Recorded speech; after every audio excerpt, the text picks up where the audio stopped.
Hello, Bucks fans. Welcome back to Real Bucks Talk. In today's video, we're going to hear a clip from your guy's favorite. I know, Cam Jordan of the New Orleans Saints. He actually makes a really good point, and that is something that we're going to elaborate on and discuss. So we'll let the video play here, and hope you guys enjoy this. I think a sack is an overrated stat, but like maybe it's oversaturated, not overrated. But Is it overrated? What do you think's better, TFL? Playing the actual game, winning the game is what's important. But some guys get so caught up in like, I gotta get sacks, and we look at it like, oh, he's the best because he had 19 or 20 or 22 sacks, but he's not worth a damn in the run. But we don't talk about it. He's a DPOY, but he's a liability on the outside zone stretch plays. And I'm like, man, I'm like, how's he the best if all he's like, he's the best, but he swims B gaps and C gaps, and like the linebackers hate him, but you'll never know it. You look at the stat sheets, like he killed it, but like, what else? What else did he do for the game? What impact did he have on the game? I think a sack is. All right, so he said that the Bucs are going to win the NFC South yet again, right? No.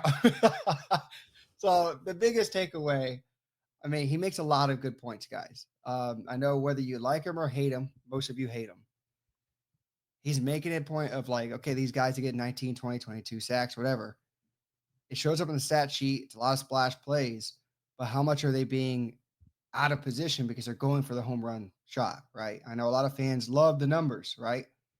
Numbers don't lie. That's a big caveat or point people will make. But when you look at a defense, you're trying to play team defense, and that is his biggest thing. Like you're selling out someone behind you, not necessarily yourself. And when you look at it in that way, 11 working as one is what we talk about a lot on this channel. You got to look at who's the liability on defense. And if you're trying to sell out all the time, someone behind you is paying for it. They're getting pissed off, like he just said. Like the linebackers will get pissed off at you if you're just shooting gaps and you're missing completely or out of assignment. Assignment-based football is where it's at. And that's why, to me, guys like Anthony Nelson continuously get contracts because they're always in the right place. They have a role. They're not going to be in the wrong position. They're not going to sell out. They're just going to be where they need to be. And you know consistently that's going to piss off quarterbacks because they're like, damn it, the guy's in the zone again. I can't just throw it there as an easy, just dump it, right? So, I mean, there's just something to be said about that, and I'll let you expand on that. Yeah, so when I heard that video, a couple of guys came to mind instantly for me, former Buccaneers, and Gerald McCoy is one of them because he would like to shoot gaps. He would like to be that penetrator. And as great as Gerald McCoy was, I mean, he would put up really good numbers. He would be a guy that could be a disruptor and do certain things. But at the same time, he wasn't always where he needed to be. And at times, linebackers behind him got washed out to dry, or the guy next to him. So that's why I think like the Buccaneers, when Bruce Arians got here, that's why they made that shift to Ndamukong Suh. Now, granted, that could be just because of the scheme and what have you, but I think that does play a role into it of why they made that switch. And then recently, we all know it. We can talk about Devin White. Like that is something that he struggled with as far as being assignment based sound. He was more of a roamer, a guy that wanted to make the splash plays, make the money plays as he was trying to get paid. That was his motto. And unfortunately, his ego just got too big for him, especially after that Super Bowl year where he was making a bunch of plays. I mean, everywhere on the field, he was doing everything possible. But at times, it got to a point where he was just trying to do too much, and that took over his play, and he just hasn't recovered from that aspect. But as far as the other points of what Cam said, yes, it's what matters is winning the game. I think that's the hugest statement. Like making sure you're doing the right thing so your team can win the game. Anthony Nelson, Greg Gaines, those guys come back because they do their job, they do their role. So that is something that I think fans forget to see. Like, oh, we want this big name, we want this guy to come in and rush the quarterback. You look at like Trey Hendrickson, yes, gets a bunch of sacks, but what type of plays is he doing to help out his defense that wasn't very good? Now, granted, that's not all his fault. You need people around him, but still, it's like not always a complete player.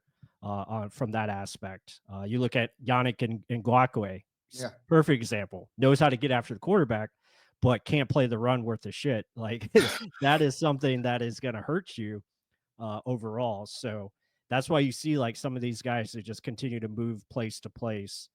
And Hassan Reddick coming in, he's always been a team guy. Like he understands his job and understands his role. Sure, run defense is not going to be like awesome or outstanding, but he's going to do his part as far as holding the edge and doing all those different things. Yeah, it's a give and take, right? I mean, Todd Bowles' scheme, you always hear it. We got to be stopping the run first. Let's make the team one dimensional. With Gerald McCoy, that was not his MO, right? That was a great point you made about him over or Ndamukong Suh over Gerald McCoy. And then Devin White, I think they just realized over time, like this guy cannot cover the middle of the field. We're forced to use him only in downhill situations. We have to adapt because we're dying, right? So, and in that same respect, Hassan Reddick, he can play the JTS role. He can get after the quarterback better than JTS can. I think it's just an upgrade over that. Mhm. Able to set the edge as well as JTS? Maybe not, but it's not like JTS was a supreme being on the outside stopping the run either. So, I mean, I see it as we're looking to play a team game, and you did say it correctly. Hassan Reddick, when he's on teams, he's putting up numbers. He's playing team ball. He just wanted to be paid better because of the numbers he was putting up. Respectable, because the guys like Daniil Hunter and Mhm. just right now, Nick Bosa, they're getting 30 something million dollars. He was getting 15. So he's half the player of these other guys.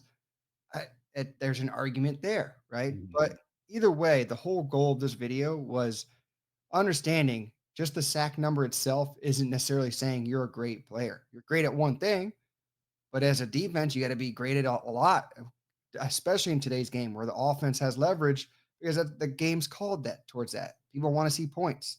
Whether you like it or not, the Saints are usually stingy on defense and annoying for the Buccaneers to score on most of the time. So that culture and that mindset is what we want on our team defense. Not necessarily a guy that's going to put up 20 sacks. Because the year that Shaq Barrett got his 19 and a half, we didn't go to the Super Bowl. Yeah. Right? We didn't do well. Then the year after that, we get Tom Brady. A whole lot of things change. So I think it's more the mindset and the mentality that we're trying to get off with this video. It's not just all about the numbers of sacks. It's about how much can that one player do for the whole entire team. And when you got guys like that on every level of your defense, you're going to be pretty damn good. Because like the Chiefs were like that last year, and they didn't have any names. Mhm. They made it to the Super Bowl, but they just couldn't win the bigger one. So Yeah. either way, that was the biggest thing: mindset of how a team defense should be, not just let's go after the best sack artist. Mm.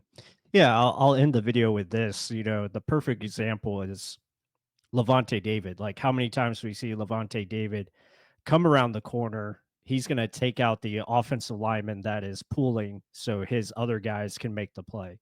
That type of sacrifice, that type of willingness to get your hands dirty and make that tough play. Same thing with like Tyke Smith. We saw it so many times last year where he would blow up a screenplay or get into the backfield on a blitz and make those sacrificing plays so other guys can benefit. And that's really what defense is. It's about getting these guys working together and finding a way to limit the damage that the offense is trying to do. And hopefully you can create turnovers and plays like that because that's what it comes down to. There we go. So hope you guys enjoyed the video. Be sure to hit the like button, comment down below your thoughts of what we talked about, how team defense and process is the key.